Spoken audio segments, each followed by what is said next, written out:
새벽 예배에 오신 모든 분들을 예수님의 이름으로 환영합니다.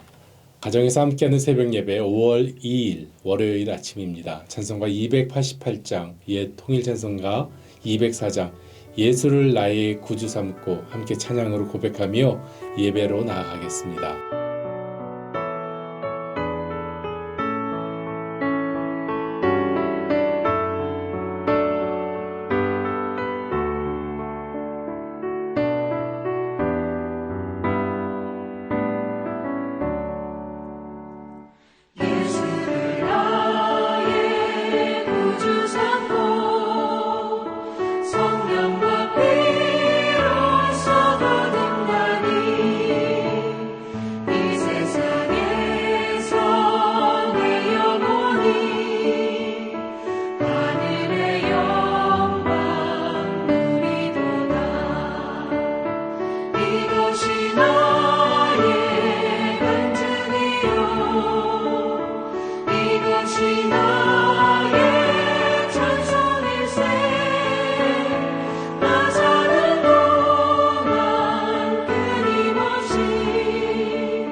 기도하겠습니다.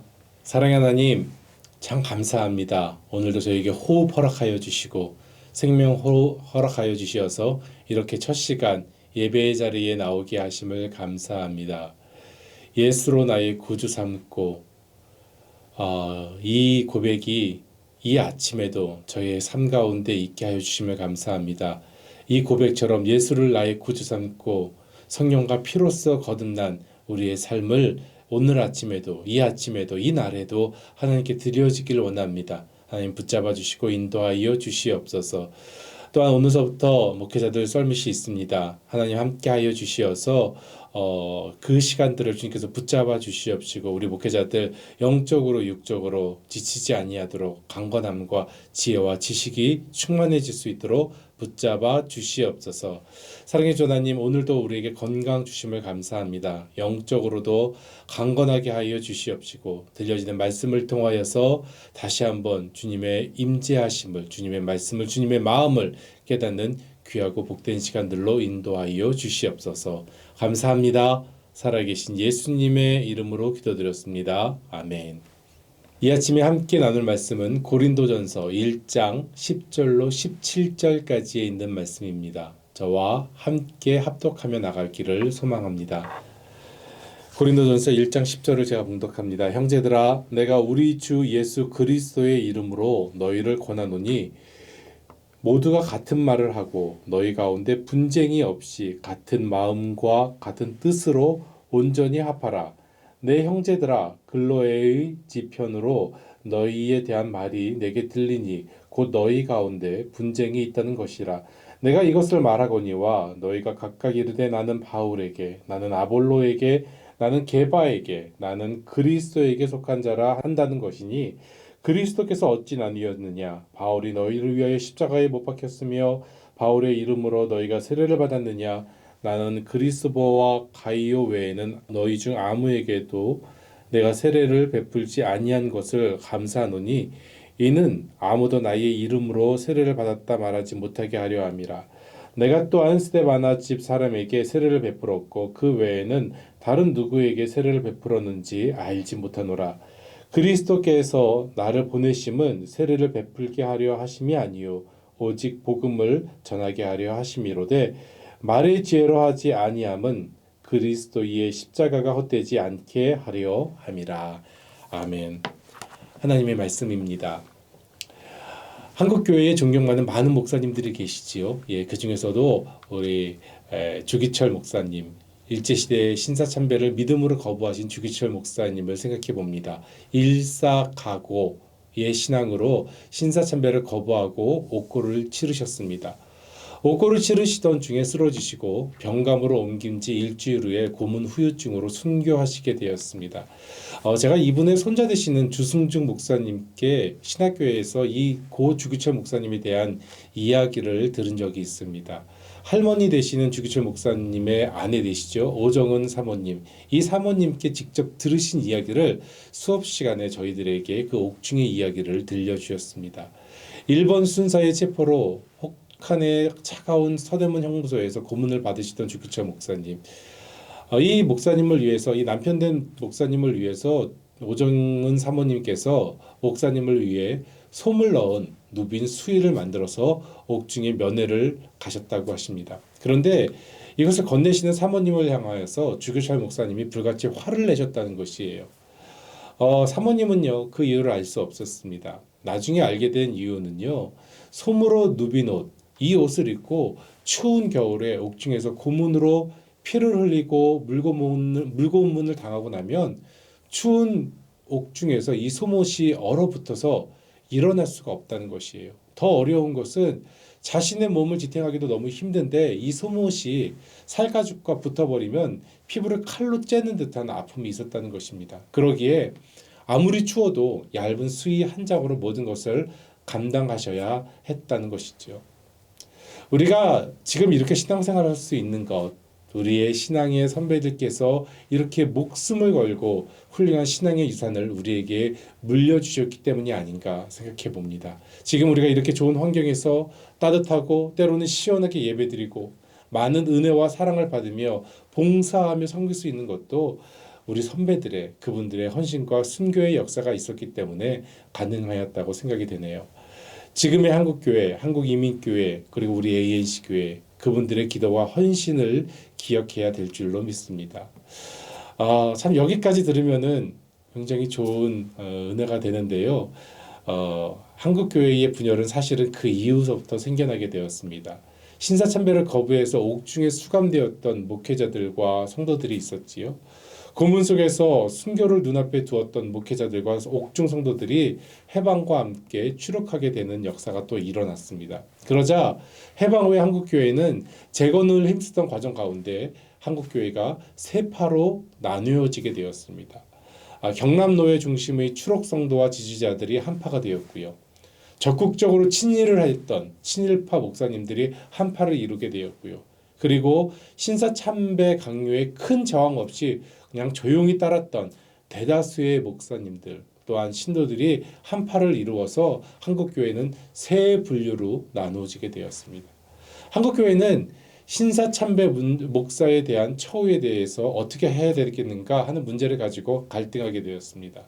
주록 성도들은요, 신사참배를 한 목회자들, 이 목회자들이 목회를 중단하고 참회하고 자숙하는 시간을 가져야 된다라는 의견을 가지고 요구사항을 가지고 개혁안을 교회에 내놓게 되었습니다. 하지만 대부분이 사실상 신사참배를 한 상황에서 이 개혁안이 받아들여지기 쉽지 않았습니다. 오히려 정황상 어쩔 수 없었다는 논리가 그들을 설득하려고 했던 것이지요. 이 힘든 시기 당신들의 빈자리에 우리가 교회를 지키지 않았는가? 신사참배를 하더라도 교회에 남아 있었기 때문에 교회가 존속한 것은 인정받아야 된다라고 소리쳤다는 것입니다. 결국 1952년 한국 교회는 처음으로 교단이 나뉘는 분열로 들어가게 되었습니다. 그리고 지금까지 한국 교회는 안타깝게도 220개 이상의 교단으로 나누어지게 되었습니다. 우리가 천국에 들어갈 때에 하나님은 결코 우리의 교단을 물어보지 않으실 것입니다. 장로교, 감리교, 순복음, 침례교, 성결교, 예수교 장로회, 기독교 장로회, 하나님은 교단에 관심이 없으신 것 같아요. 그분의 관심은 어디에 있겠습니까? 오직 우리의 믿음이 있는 줄로 믿습니다. 그리고 우리의 삶을 복음적으로 살아왔는지 그것에 하나님은 주목하실 것이라는 것입니다. 교단은 어떻게 보면요, 인간이 선을 그어놓은 것이지 하나님의 눈에는 보이지 않는 것일 수 있을 것 같아요. 그런데 우리는 이것에 민감하게 반응하려고 하였다가 실수를 범하기도 하지요. 인간의 눈이 아니라 하나님의 시선으로 바라보는 영적이고 복된 하나님의 사람들이 되시기를 이 시간 주님의 이름으로 소망해 봅니다. 오늘 본문 고린도전서의 편지의 대상이 되는 고린도 교회. 이 고린도 교회는요, 많은 문제를 가지고 있었습니다. 교회 내 파벌로 인한 분쟁의 문제가 있었고요. 성적인 문제가 있었고요. 우상에게 제사한 음식을 먹는 문제도 있었습니다. 예배에 대한 문제도 있었고요. 부활에 대한 오해도 있었습니다. 많은 문제들이 바울에게 들리기 시작했습니다. 오늘 본문은 인사에 이어서 교회 내의 분쟁으로 인한 분열에 대하여 사도 바울이 이야기하고 있습니다. 교회 내의 분쟁, 분쟁이 없는 곳은 있을까요? 제가 아는 한 분쟁이 없는 곳은 그 어느 곳도 없는 것 같습니다. 아마 분쟁이 없는 곳, 공동묘지에 가면 그곳은 분쟁이 없겠지요. 사람 사는 그 어느 곳도 분쟁이 없는 곳은 없습니다. 분쟁 없는 곳, 없다는 것이죠. 크게는 지금 일어나는 우크라이나와 러시아의 전쟁으로부터 작게는 우리 가정 안에서 우리 식구들 가운데의 갈등도 있는 것 같습니다. 교회 모임과 회의 안에서도 분명히 갈등은 얼마든지 존재할 수 있습니다. 생각해 볼 것은 그렇다고 해서 모든 갈등과 분쟁이 모두 분열로 마치는 것인가? 그것은 아니라는 것이죠. 왜냐하면 모든 갈등이 분열로만 끝난다면 이 세상에 어떤 모임도 만들어질 수 없을 것입니다. 우리의 모든 만남과 모임이 하나님의 은혜로 덮여 갈등과 분열이 아니라 은혜로 맞춰지기를 이 시간 소망해 봅니다. 고린도전서는 전에서 얘기한 것과 같이 고린도 교회에 보낸 바울의 두 번째 편지입니다. 사도 바울은 고린도에서 1년 반을 머물면서 교회를 개척했습니다. 에베소에 3년을 머물며 고린도 교회에 4번의 편지를 보내기도 하였습니다. 그 중에 고린도전서는 고린도에 보낸 두 번째 편지이고 다음에 나타나는 고린도후서는 4번째 편지입니다. 이 두 번째와 4번째 편지 사이에는 일명의 눈물의 편지라고 하는 3번째 편지도 있는데 그것은 전해지고 있지 않습니다. 바울은 왜 이렇게 많은 서신들을 고린도에 보냈을까요? 4번이나 보냈습니다. 아마도요, 고린도 교회의 많은 문제들 때문이 아니었을까요? 갈등과 분열의 문제, 성적 범죄와 경건치 못한 모습들, 오해하고 있는 그리스도의 말씀, 특히 부활의 같은 것들 때문이라는 것이죠. 먼저 우리가 말씀에 들어가기 전에 고린도 교회의 위치를 좀 보기를 원합니다. 지금의 고린도와 그리스 아래에 큰 섬과 같은 지역이 있었습니다. 그것이 바로 섬같이 되어 있지만 크기는 거의 대만 크기의 아주 큰 섬을 이어지는 바로 그 구간에 있는 도시가 바로 고린도 도시입니다.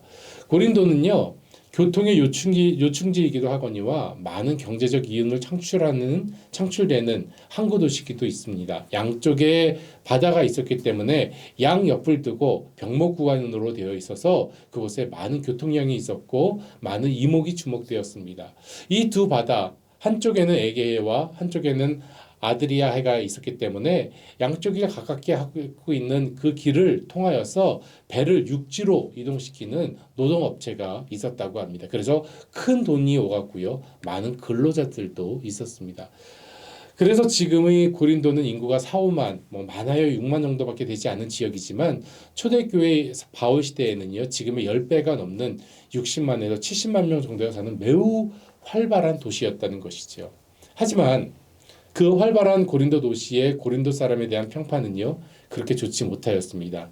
당시나 현재에도 고린도 사람 같다라는 이야기는요. 품행이 좋지 않고 성적으로 방탕한 사람을 지칭하기도 한다고 해요. 고린도가 사람과 돈이 모이는 곳이 되다 보니까 이방 종교들이 많이 들어왔고요. 우상 숭배가 넘쳐났습니다. 무엇보다도 아데미 여신, 아프로디테 여신을 섬기는 창기 여사제가 1000명이나 있는 신전이 있었다고 합니다. 그곳에서 여사제들과 성적 관계를 행함으로써 아데미 여신을 풍요롭게 하는 제사를 하였다는 것이죠. 하나님이 보았을 때는 정말 기가 막힌 도시가 아니었을지 모르겠습니다. 이 도시에 바울은 3차 전도 여행 중 에베소에서 3년을 머물면서 고린도 교회의 여러 상황들을 듣게 되었습니다. 그 소식은 고린도 교회가 평안하고 부흥이 있다라는 소식이 아니었어요. 분쟁과 타락에 대한 소식이었습니다. 오늘 본문은 이 분쟁하는 교회의 소식에 대한 바울의 편지 부분을 싣고 있습니다. 오늘 본문 10절에 있는 말씀과 11절에 있는 말씀을 제가 봉독합니다. 형제들아 내가 우리 주 예수 그리스도의 이름으로 너희를 권하노니 모두가 같은 말을 하고 너희 가운데 분쟁이 없이 같은 마음과 같은 뜻으로 온전히 합하라. 내 형제들아 근로의 지편으로 너희에 대한 말이 내게 들리니 곧 너희 가운데 분쟁이 있다는 것이라. 고린도 교회가 분쟁으로 시끄러운 사정을 듣게 되었습니다. 여러분 바울의 마음이 어땠을까요? 바울이 개척한 교회였습니다. 순수한 복음으로 시작했던 그 고린도 교회, 바울의 눈앞에 그들의 모습이 바로 아른거렸을 것 같아요. 처음에는 어땠을까요? 복음을 듣고 기뻤습니다. 예수님의 십자가의 희생과 부활의 기쁜 소식을 듣고 뜨겁게 예배하며 가장 이상적인 모습의 교회로 세워져 나갔을 것입니다. 그러나 몇 해가 지난 어느 날 고린도 교회의 여신도 글로에가 가지고 온 소식은요. 가슴 아픈 이야기였습니다. 고린도 교회 안에서 파가 나뉘어 격해진 사람들의 소식입니다. 12절과 13절에 있는 말씀입니다. 내가 이것을 말하거니와 너희가 각각 이르되 나는 바울에게 나는 아볼로에게 나는 게바에게 나는 그리스도에게 속한 자라 한다는 것이니 그리스도께서 어찌 나뉘었느냐 바울이 너희를 위하여 십자가에 못 박혔으며 바울의 이름으로 너희가 세례를 받았느냐 바울이 전한 것은 오직 예수 그리스도의 복음뿐이었는데 교회는 세 파로 나뉘게 되었다는 것이죠. 복음을 전해준 바울파, 유대인으로 학식과 설교를 잘하는 아볼로파, 예수님의 수제자인 베드로파. 이 소식을 들은 바울은 아마 기가 막혔을 것입니다. 내가 전한 것은 오직 예수의 복음인데 그 예수보다도 바울을 그리고 아볼로파와 베드로파로 파를 만들어서 나누게 된다는 것이죠. 성경을 보면서 이때 바울의 목소리가 저는 들리는 것 같이 들렸습니다. 13절부터 16절에 있는 말씀인데요. 제가 쉬운 성경으로 다시 한번 봉독하겠습니다. 여러분 잘 경청해 주십시오. 바울의 목소리입니다.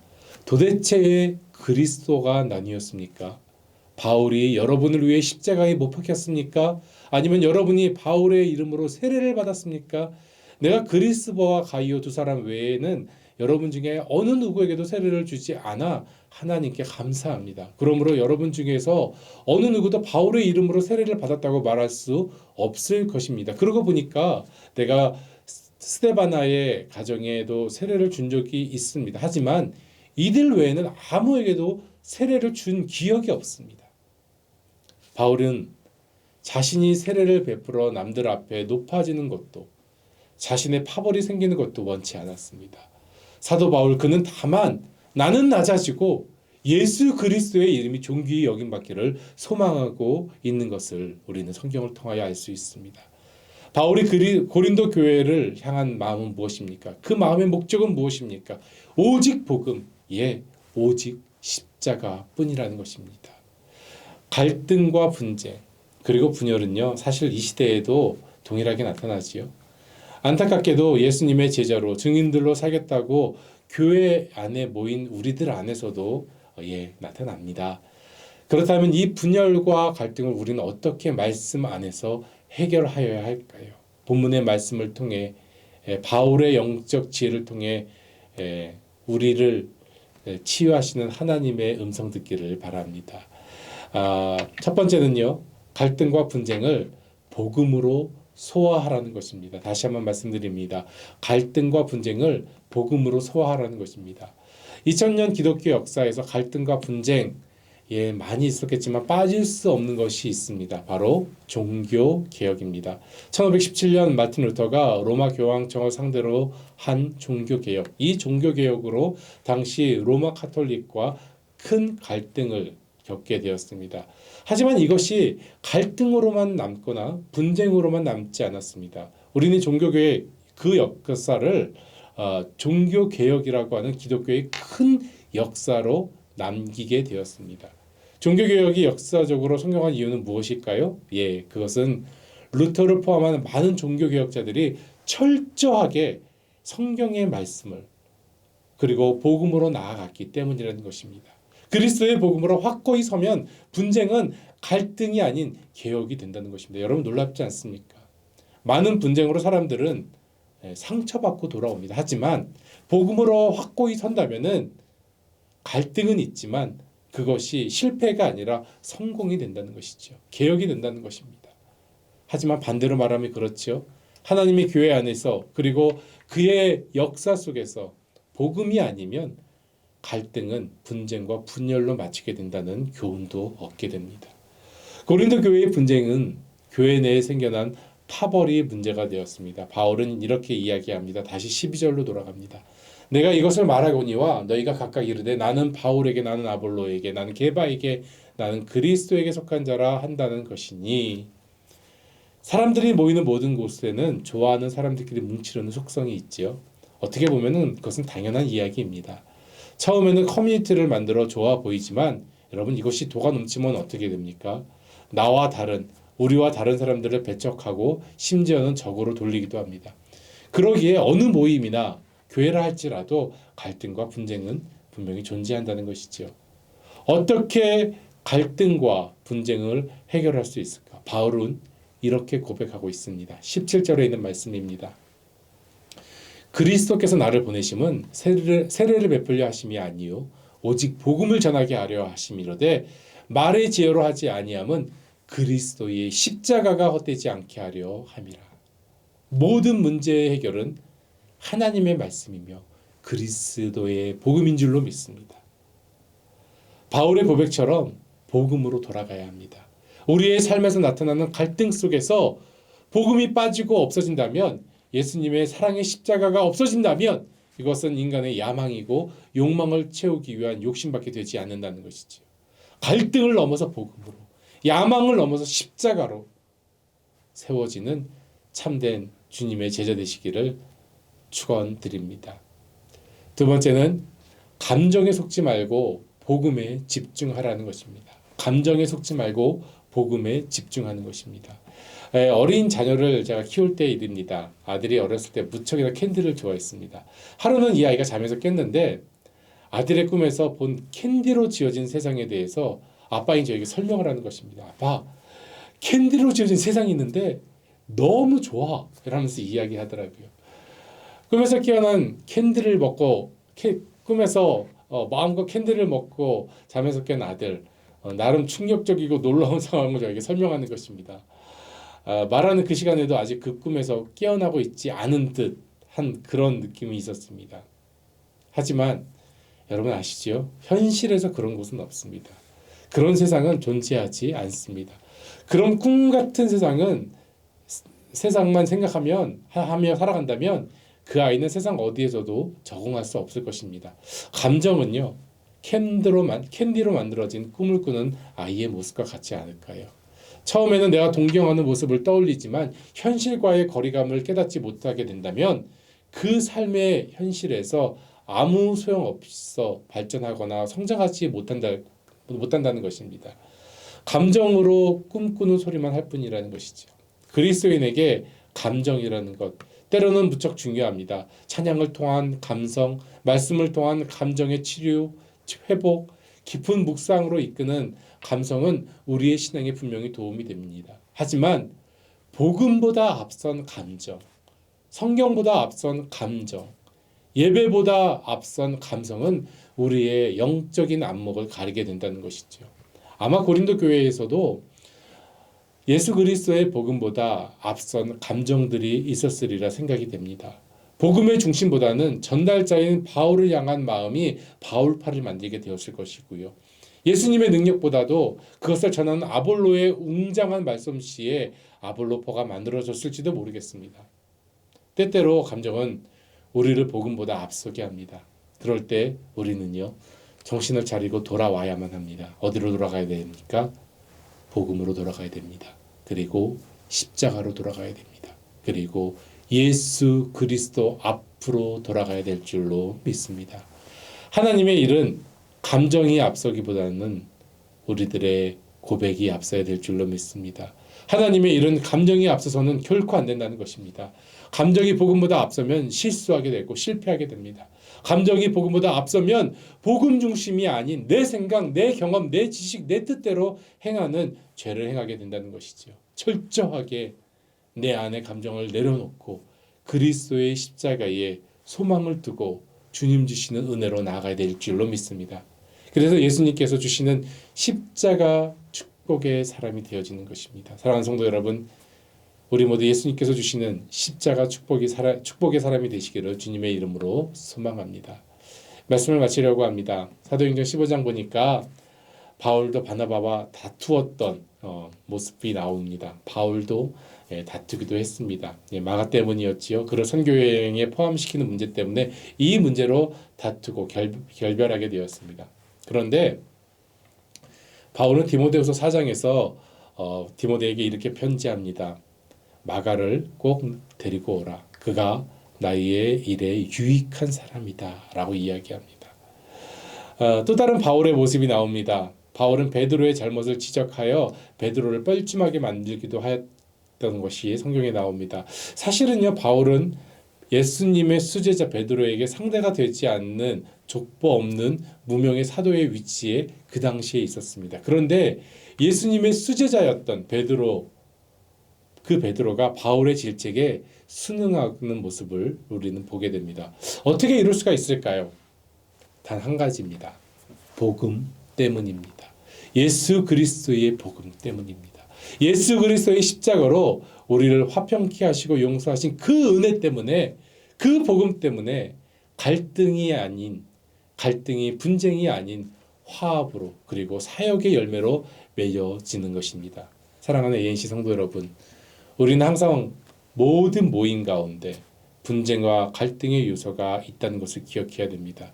분쟁과 갈등이 지속되다 보면 우리의 모임과 예배는 분열될 수밖에 없습니다. 하지만 분쟁과 갈등 속에서도 우리의 주인 되신 그리스도의 복음에 집중한다면, 그리고 이 복음으로 소화해낸다면 우리의 다른 생각과 소리는 분열이 아니라 우리를 더욱더 새롭게 하는 개혁이 되고 은혜로 남게 될 줄로 믿습니다.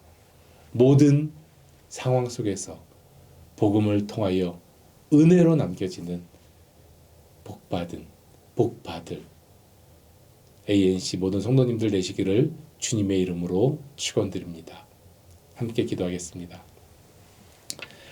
사랑의 하나님, 여러 환경 가운데 또한 삶 가운데 우리가 분열하는 모습들이 있음을 이 시간 고백합니다. 갈등하는 모습을 고백합니다.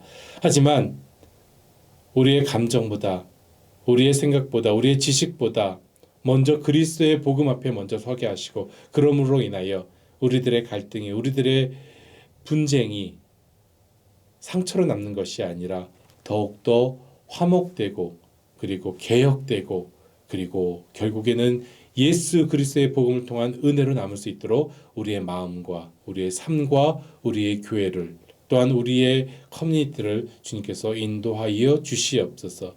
우리의 힘으로 할 수 없습니다. 내 지식으로 할 수 없고 우리의 경험으로 할 수 없습니다. 오직 그리스도의 복음 아니면 우리가 설 수 없사오니 주님, 그리스도의 복음만을 붙잡고 쫓아가는 우리의 모습 되게 하여 주시옵소서. 그래서 예수님의 그 십자가가 우리에게 자랑이 될 수 있도록 주여 오늘 이 시간에도 인도하여 주시옵소서. 주신 말씀 감사합니다. 오늘도 주님 손 붙잡고 나가기로 나오니 주여 저희와 함께 동행하여 주시옵소서. 살아계신 예수님의 이름으로 기도드렸습니다. 아멘. 네, 여러분의 있는 자리에서 계속해서 기도하며 오늘 하루를 준비하시길 바랍니다.